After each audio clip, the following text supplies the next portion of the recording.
Hi everyone, so in this video, I am going to show you how to input the sales area in our back office interface. So the first step is you have to log in into our back office.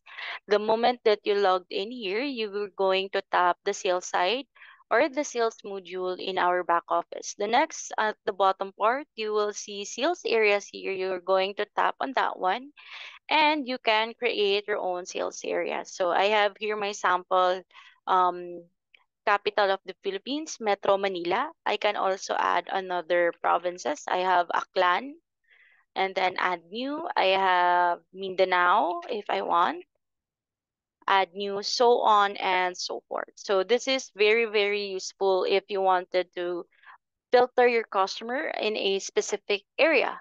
Also, you have an option to edit or delete it if not needed anymore. So that is the purpose for sales area here in our back office interface.